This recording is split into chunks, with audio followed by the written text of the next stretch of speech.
नमस्कार। आज हम एक बहुत ही दिलचस्प पौराणिक कहानी पर बात कर रहे हैं। हाँ, नमस्कार। ये वो प्रसंग है जहाँ पर्वतराज हिमालय अपनी बेटी पार्वती को लेकर जाते हैं भगवान शिव के पास उनकी सेवा के लिए। लेकिन शिव जो ध्यान में मग्न हैं, वो मना कर देते हैं। हाँ बिल्कुल, हमारे पास कुछ अंश हैं इस बारे में, तो चलिए देखते हैं इसमें क्या छिपा है, समझने की कोशिश करते हैं। हाँ, ये जो प्रसंग है ना, ये भक्ति और गहरे वैराग्य के बीच का एक, आप कह सकते हैं, टकराव दिखाता है। सोचिए, एक पिता है, पूरी श्रद्धा है, अपनी बेटी को समर्पित कर रहा है, और दूसरी तरफ एक महान योगी। उनके लिए ये प्रस्ताव शायद तपस्या में बाधा जैसा। हाँ, मतलब यहाँ भावनाएं और सिद्धांत दोनों आमने सामने। हाँ, तो कहानी यूं है कि हिमालय फल फूल लेकर गए, साथ में उनकी पुत्री थी जिन्हें तब काली कहते थे, और उनकी सखियां भी। और वो बड़े विनम्र भाव से शिव से कहते हैं कि मेरी बेटी आपकी सेवा करना चाहती है, अनुमति मांगते हैं। पर शिव का पहला रिएक्शन क्या होता है? वो आंखें बंद करके ध्यान में और गहरे उतर जाते हैं। हाँ, मतलब कोई जवाब नहीं। हिमालय को थोड़ी शंका भी होती है कि पता नहीं मेरी विनती सुनी भी जाएगी या नहीं, फिर भी वो दोबारा कहते हैं। ये उनकी श्रद्धा दिखाता है और शायद बेटी के लिए उनका कर्तव्य भाव भी। बिल्कुल। फिर जब शिव आंखें खोलते हैं तो उनका जवाब वो काफी हैरान करने वाला है। क्या कहते हैं वो? वो कहते हैं, हिमालय रोज आ सकते हैं दर्शन के लिए, पर बेटी को साथ ना लाएं। अच्छा। कारण? हाँ। जब हिमालय कारण पूछते हैं तो शिव का जो जवाब है वो हमें तपस्वी जीवन के कठोर नियमों की एक झलक देता है। यहीं से बात असल में और गहरी होती है। क्या तर्क देते हैं शिव? शिव कहते हैं कि ये जो कन्या है, चंद्रमुखी, इसे मेरे पास मत लाओ। और श्रोत में एक थोड़ी चौंकाने वाली बात भी है। क्या? कि शिव उसे अशुभ लक्षणों से संपन्न मानते हैं। अशुभ लक्षण? इसका क्या मतलब हुआ? श्रोत बताते हैं कुछ? नहीं, श्रोत ये साफ नहीं करते कि ये कथित अशुभ लक्षण क्या थे। ये शिव के नजरिए से कहा गया है, और शायद ये उनकी तपस्या भंग होने के डर से जुड़ा हो।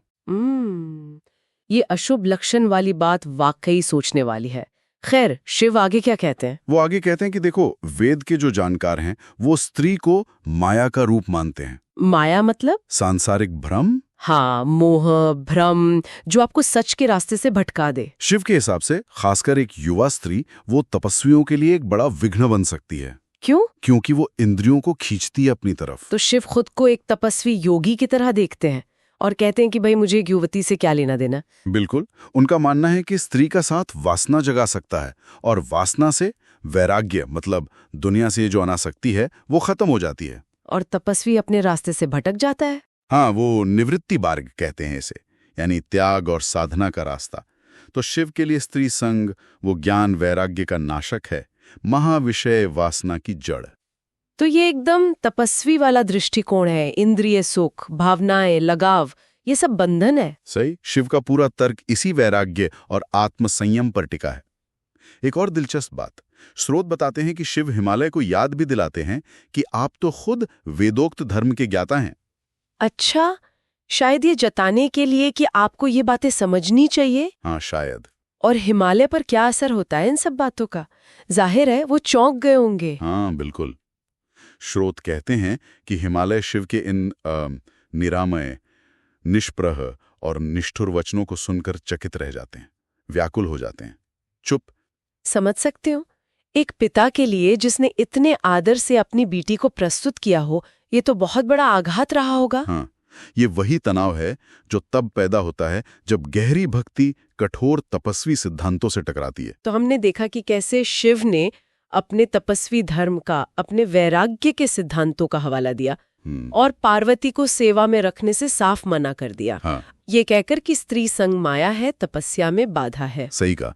ये प्रसंग हमें दिखाता है कि भक्ति की जो कोमल इच्छा है और तपस्या का जो कठोर अनुशासन है, उनके बीच कैसा द्वंद्व हो सकता है। लेकिन जैसा आपने कहा, कहानी यहाँ खत्म नहीं होती। नहीं, बिल्कुल नहीं। श्रोत के आखिर में एक बहुत महत्वपूर्ण मोड़ आता है। हाँ, वो ये कि अपने पिता को व्याकुल देखकर और शिव की बातें सुनकर भवानी पार्वती वो खुद आगे बढ़ती हैं। जी।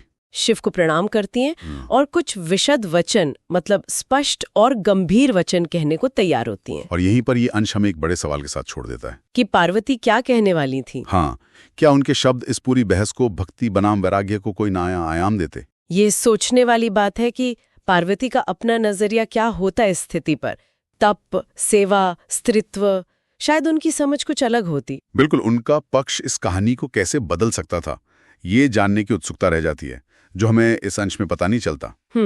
एक दिलचस्प मोड़ पर कहानी रुक जाती है।